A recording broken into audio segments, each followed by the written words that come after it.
Hi guys, welcome back to a brand new video from us, Westphalia Digital Nomads. My name is Armando, and with Mel, my wife, and our two dogs, Ziggy and Aria, we're still rolling in our VW van after 10 years. Yeah, that's amazing. Before to start with this video, let me show you where we are right now.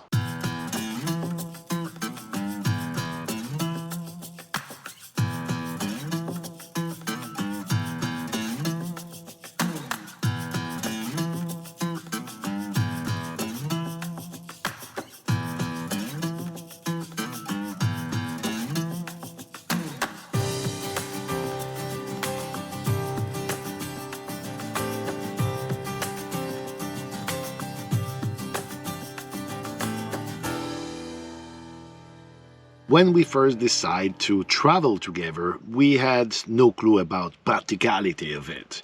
We just knew we were fresh in love and we both had wanderlust. Going by train, plane, bus with all our stuff, including tons of my filming gear, clothing, laptops and such, from hostel to hostel wasn't really a favorite option. Then back in 2012 I went with a musician to a festival in his van and a light bulb just went off. What if we got a van?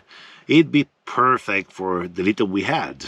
No lagging things and a place where to sleep, and all in one. I saw a van from the hostel I was staying at in Prague and went to find the owner to ask him about it. I was looking for more information. Imagine my surprise when the man told me it was freshly on the market for 6,000 euro. Without hesitation I said, sold. Back in 2012 there wasn't a lot of information about living in a van. There was one site run by a woman that was mainly filled with tips on living in a car or vans as a last resort. There was another couple in the States who had started the same thing as us, but only in the States, not in Europe. We'd get excited when we see another camper van. We love meeting fellow travelers and swapping adventures. Back then we didn't have our portable Wi-Fi. We drive up and down streets, me hanging my arms out, holding my phone, looking for free routers or Wi-Fi. Parking in front of cafes to work, staying at agrofarms and trading work for showers and Wi-Fi.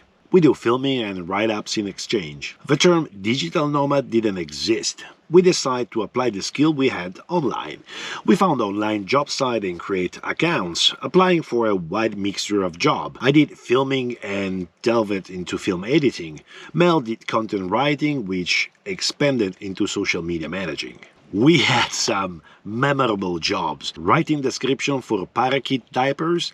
I filmed myself as an Italian hoodlum and both of us working together on a project in Sicily for green tourism on the coast. We went from too much work to no work and had a lot of financial moments. At times, I would take chalk to the streets, drawing famous pictures and getting coins so we could go to the market for food. Of course, there are always highs and lows, just like everyone else. But underlying it all were these indelible, fantastic journeys. The sights, the experience, the love of travel and exploration. Travel was the priority. Living in a van was merely the means. It was comfortable, actually more comfortable than expected. We had a small kitchen, small fridge and sink, and a bed. Storage for our stuff, and each other to share the good and the bad. We noticed more and more camper vans, some Westies like ours, but also huge custom rig and mishmash of others. The first time we went to Portugal, to Sagres, it was gorgeous. The locals were friendly, we kept ourselves to ourselves and loved it. The last time we went back, it was overrun with vans. There was a lot of trash. I saw a girl get out of her van and pee next to it midday. I spoke to a local woman and she said they, meaning vanlifers, were dirty. They left their garbage and shit literally next to the beach. They have to make laws for parking with hefty fines. We started meeting people who weren't traveling but on vacation, which means they didn't care about the locals because they didn't have to live there. No interest in the culture, in the history of the place they visit. Then the hashtag VanLife was born along with a subculture. A subculture that had already existed, but now it exists on a different level. It was now about freedom of living the dream of being unshackled by the 9 to 5. Even people not living in vans started YouTube channels. One fella made his apartment to a van interior with the correct measurement, so that when he finally got his van, he'd be used to it. Another couple started crowdfund to get a new van because it was getting moldy. In other words, they hadn't taken care of it and wanted something better. Your reward? They will go places you never will and share them with you. That couple in the States that started out roughly the same time as us were now doing business with companies shilling potato chips and beauty products, yoga mats, hiring professional photographers for weekend shoots looking impossibly pristine.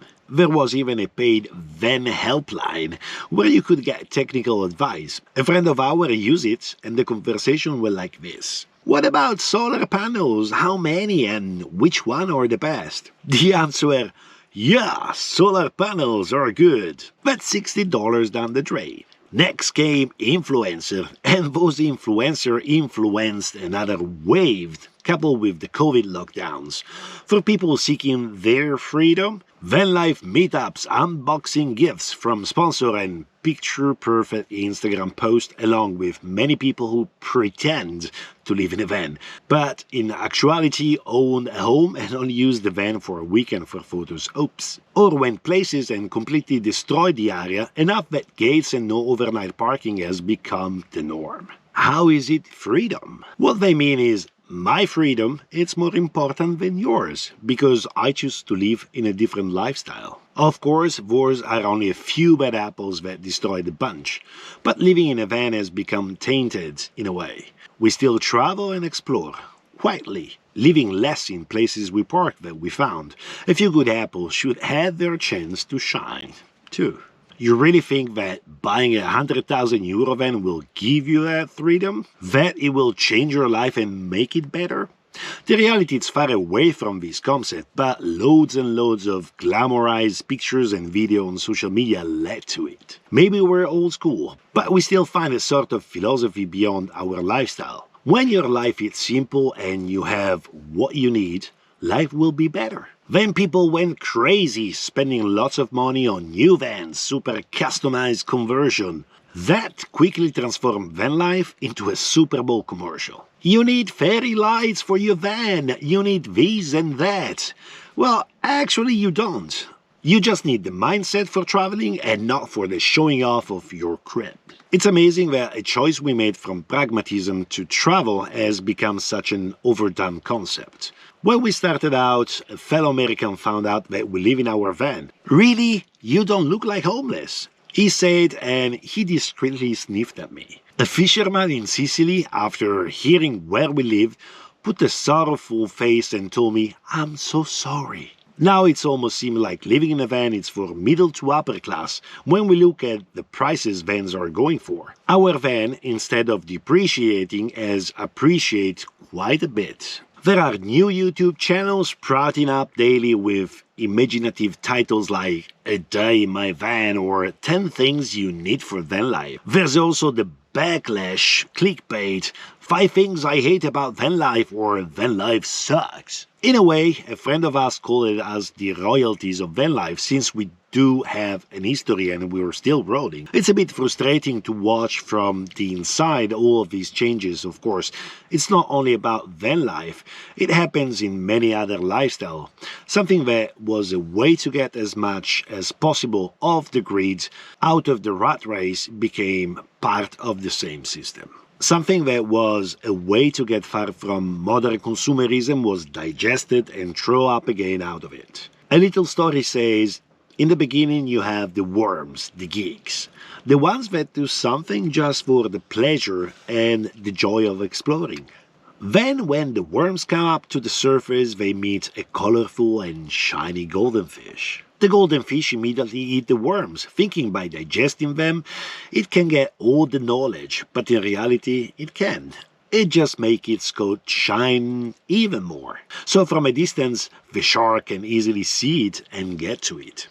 And on our planet, it's full of sharks, getting their things dirty in any direction possible, even in this one that was supposed to be against them. How then life changed in 10 years? It went from quietly existing with a focus on travel and exploration of places and of yourself to a loud explosion of thousands of voices, all screaming to be heard, about how they discover freedom through van life, about why they need to eat these particular potato chips to live in a van.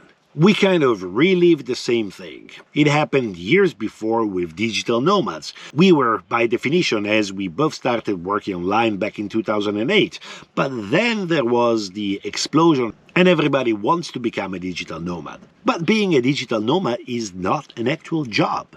You still need skill, experience, and professionalism to be one. But hey, no problem, there are tons of academies and schools that will teach you how to become a digital nomad. Smoke into people's eyes using a soft scam in order to get money from people's dreams and hopes. Or maybe we did not understand how this planet works and we were too attached to our ethics and morality. And then sex always sells. So why not post a picture with a half-naked wife or a girlfriend doing an omelette inside a van? Or making the bed with very tight yoga pants. At this time where more and more people are trying to catch the fast train to get rich without any skills or knowledge, we prefer to get off at a random station and simply watch the train pass by. Sometimes I joke with the idea that soon you can purchase your integrity or morality on Amazon and it can be delivered the next day, if you got Prime. For us personally, the only change is comfort. We've added things we need to make our home on wheel very cozy. We now have 2 dogs which take priority when we park. We still love traveling together. And yes, we love the freedom our van gives us to just pick up and leave, going somewhere new almost every day. But it has never given us the entitlement to do anything, to disrespect the places we visit or to disturb others, all in the name of new followers. That's it, folks. See you next time.